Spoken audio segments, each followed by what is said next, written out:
My name is Mike Mullins with Stoney Grow Gardens. We have been in the industry of medical marijuana since 1999, since the beginning of the Oregon Medical Marijuana Program. We are seed breeders. We are also business entrepreneurs. We are activists, but most of all, we are patients. We do have three basic businesses: our seed company, we do have a soil fertilizer business, and of course we have our Portlandsterdam University, where we teach all kinds of good things that we learn. And we do it right here at this hotel. We do it every other weekend. It is open to the public. It's amazing the amount of public that comes to our classes. We have people coming from all different states. Really want to thank you all for coming here. It's a very exciting time for us. First of all, I'm always really grateful and humble and excited to meet all of the entrepreneurs here in Oregon. Medical marijuana, in fact, is the new industrial revolution. It's going to be bigger than the American Industrial Revolution, and it's already started. It is not driven by our economy, and it's going to create a lot of mom and pop businesses and provides employment. It's going to put America back to work and help us to improve our tax base. It lowers health care costs and offsets the spending. It will fund additional programs such as safety and education. What is the future outlook of this new industry? We see the inclusion of doctors, of scientists, of our universities. We want to, as breeders, be breeding by science. If we had the cannabinoid profiles to know why pit bull got rid of your headache, why opium got rid of your backache, we could design the next strain to get rid of your toe ache if we so desired, because we could do it through science instead of simply by phenotypes, what we use now, what we see, smell, taste, touch, and feel. We believe that the future is going to hold us with a lot of small farmers. Why? We liken it to something such as the tomato industry, where you have a lot of small mom and pop farmers. When you go to the store to buy your tomatoes, it's usually done by a small farmer.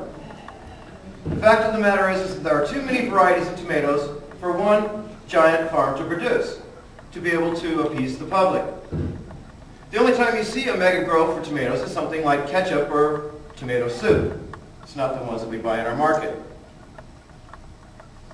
With this new industry, though, comes a lot of responsibilities for us as entrepreneurs, as business owners. Number one, we must be outright, upfront, and legitimate. We must drag it out of the black market, which has been the toughest job that we've seen so far. Let's talk about the examples of engaged industries already that are our partners. Yes, there are spas that you can go to down in the Bay Area. They're upper scale spas where you get facials, manicures, etc. You can only go to them if you have a medical marijuana card, because they use the cannabinoids, the oils. Everything from delivery services to delivery devices will be available. When we talk about services, there's all kinds of services that are coming in to focus. There are credit unions that you can only belong to if you're a medical marijuana patient down in the Bay Area right now. The banks are engaging our industry. There are insurance companies here right now in Oregon that will insure your crop. They will insure your club. They will insure you for loss, damage, theft. For your homeowner's insurance, you can get that for about $100 a year. It's worth getting. Go out and ask your agent for exotic plant coverage.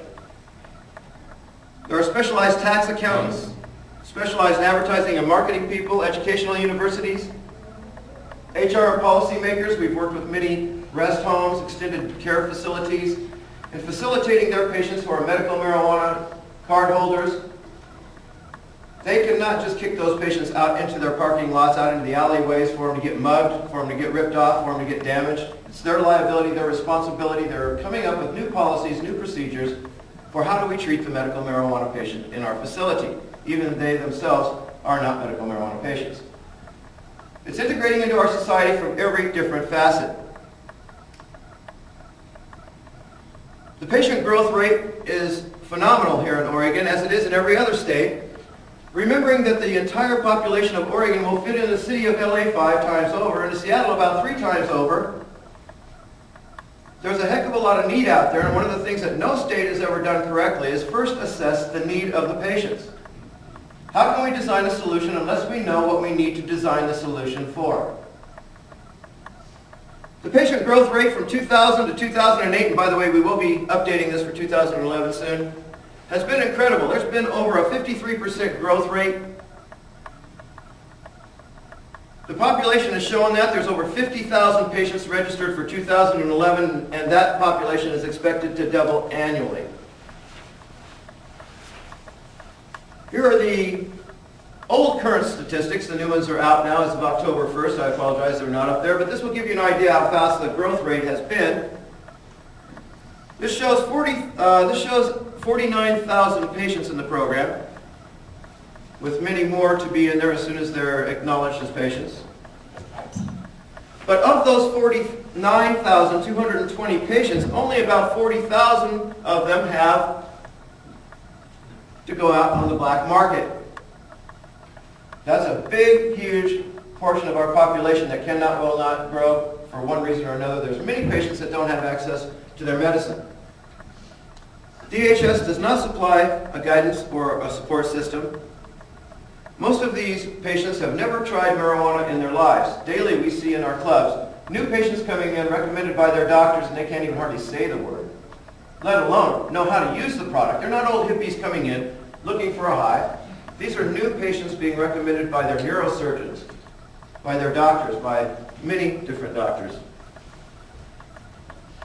We've done an analysis for Oregon, an 8-year analysis. We'll be updating this as well, but the fact of the matter is the needs are in the billions just for little old Oregon. It's going to take thousands of growers. It's going to take thousands of people like us out there working in this industry together to be able to fulfill the need.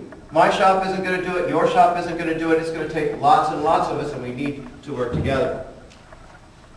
Elvie Masika, left-hand corner, bottom down there, she's from Eugene.